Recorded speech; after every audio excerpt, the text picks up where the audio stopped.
And welcome to Rich Sports Talk as we do New York Jets 7-round mock draft 2.0. With the fourth overall pick, I have the Jets selecting Jermaine Johnson, the defensive end out of Florida State. Now, in the past, I've had them going with Kayvon Thibodeau, but here's the reason why in this mock draft I mixed it up a little bit. I'm going with the presumption that Thibodeau is off the board at number 2. He goes to the Lions. Lions had a big presence at his pro day. So just going off of that, I have Okeke going 3 to the Texans. So what does that leave the Jets? They have a choice between Evan Neal, Jermaine Johnson, and Trayvon Walker. And while all three would be good fits, I give the nod to Jermaine Johnson because he fits not only the Jets' need for a true defensive end, he's a good pass rusher, but of all the other prospects on the board, the Jets got to work with him firsthand at the Senior Bowl. They had a hands-on experience. They got to see how he prepped, how he trained. And this is a guy that not only is a good pass rusher, but he's going to be a long-term starter in this league. And of all the defensive ends, he's probably the best run defensive end. And the Jets had one of the worst run defenses in the entire league last year. So not only is he a 3-down player that can rush the passer, but it also helps the Jets' porous run defense. And I know there's a lot of options here, but if it came down to it, I feel Johnson edges him out because of the Senior Bowl know-how and also because he gives the Jets what they truly need, a good edge rusher. And do not be surprised if he is considered with the 4th overall pick. At number 10, I have the Jets going with Jamison Williams, the wide receiver out of Alabama. Now, before everyone kills me for this pick, there's a couple things that go into this. I've been looking. I don't see a team jumping up to 10. I have Malik Willis off the board at this point. Kenny Pickett likely off the board before 10. I don't see a quarterback where the Jets can trade back at this point. So the Jets have to pick a receiver. And I understand Williams coming off the ACL might not be ready for opening day, but the Jets showed you they're looking for an explosive wide receiver, for someone to take the top off the defense with the Tyreek Hill trade.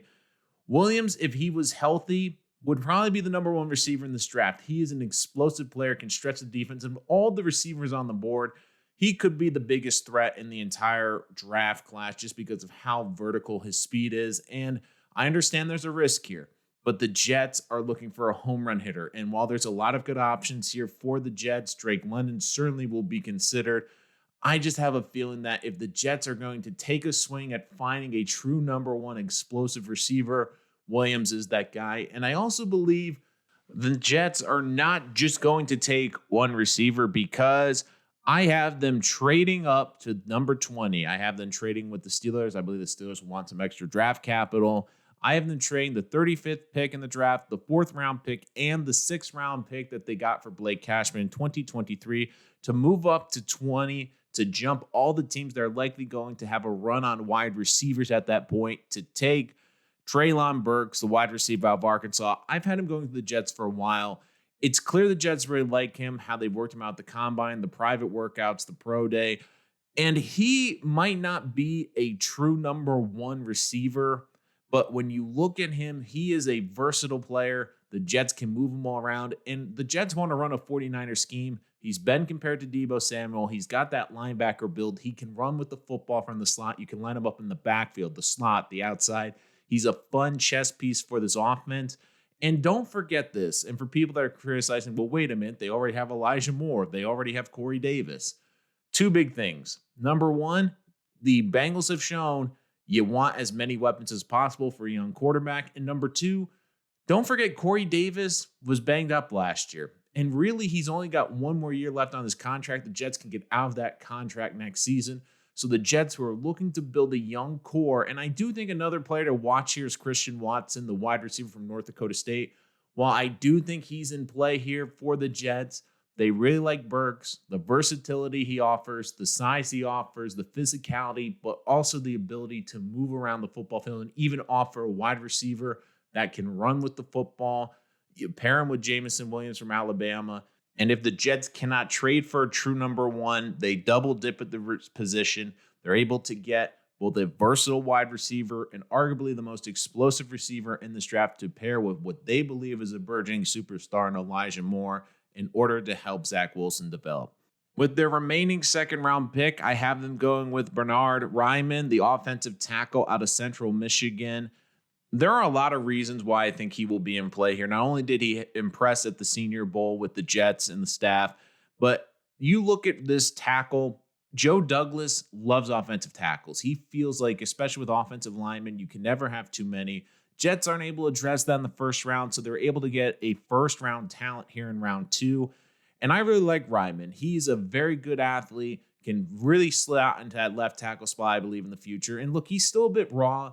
Only has played tackle for 2 years, but people were impressed with his athleticism. He's got a great strength and anchor at the point of attack. And sitting here at pick 38, it's going to be hard for the Jets to turn him down for multiple of reasons. But here's the big reason.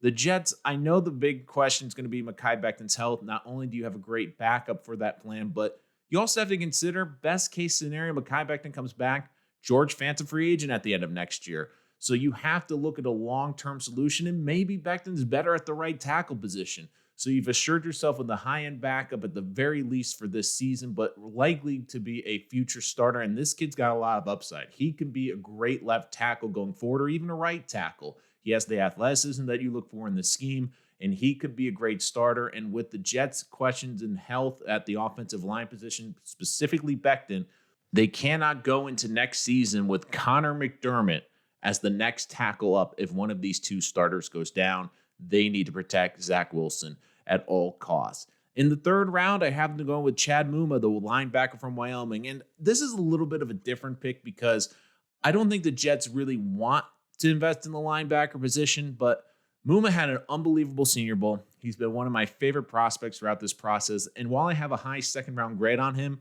there's a lot of good linebackers in this class. Anderson from Montana State is shooting up boards because of his athleticism. There's going to be a lot of linebackers that go. In that second round, I really believe you're going to see a big run on the tight end position, on wide receivers that fell out of the first round, offensive linemen. So there's going to be some linebackers sitting up at the top of the third round. And because of this great value, and because C.J. Mosley has 1 big year left on that contract, the Jets look a little bit to the future, but they get a player that is an instinctive player, a smart player, and someone that could be the eventual captain of this defense to fill in. I really like that the Jets don't necessarily need a linebacker here. They could go a lot of different directions, but since they put so much into the offense already, they get a stud linebacker here that can help improve this defense, an athletic and rangy guy that's a sideline-to-sideline player and who could be one of the biggest steals in this entire draft. On day 3, I could see the Jets trying to move out with the 4th round pick here to move back. In this mock draft, I don't have any teams trading up, so we're going to have their standard picks that are left, the 4th round pick that's still remaining, and the 2 5s. So with the 4th round pick, I'm going to go with Hassan Haskins, the running back out of Michigan. I really like this kid, versatile running back, and I believe the Jets are going to do what they did last year, which is sit on the top of day 3 and take the best running back available. And Haskins is a very good running back. Might not be as explosive as Michael Carter, but he's a very good pass catcher out of the backfield, and I think he'd be a good complement. He's a little bit better in between the tackles than Carter was in college, but the big reason I really love Haskins, unbelievable pass protector. I believe he's the best pass blocking running back in this entire draft, and that's huge on 3rd and long. Gives Zach Wilson not only a good target out of the running back field, but it also gives him someone that will protect him and give a good potential 1-2 punch with Michael Carter running the football. In the 5th round, I have them going with Matthew Butler, the defensive tackle out of Tennessee. He fits the mold of what Joe Douglas really wants in a player. 4-year starter, consistent, good interior pass rusher. There's still a little bit of work on his technique, but he does have powerful hands, a good first punch. I really like his ability to get up the field, and he's a solid run stuffer. Look, the Jets have done a very good job building the depth, and I know Solomon Thomas can play inside the defensive tackle position, but after losing Fatou Kassi, there's still a need for interior defensive depth. Salah says he wants to improve this defensive line, and they've done a very good job in free agency with the first pick at the edges. They build up the middle with this pick and get someone that's got plus pass rush potential and could be a nice rotational piece in the Jets pass rush. And finally, Chig Okeke, the tight end out of Maryland, really set the world on fire because he had the fastest 40 time at the NFL Combine, but a little bit of a raw prospect here, but it's clear that this guy has some speed. He can catch the ball and make some plays. There's a lot of tight ends in front of him, but he's sitting here in round 5. I see a lot of teams passing on him because he's kind of doesn't really fit the scheme of the Jets necessarily. 6'2 and a half, a bit small, about 6'2 and a half. But the reasons I think the Jets will like him is despite his smaller size, really good anchor on blocking. I think he's an above average blocker.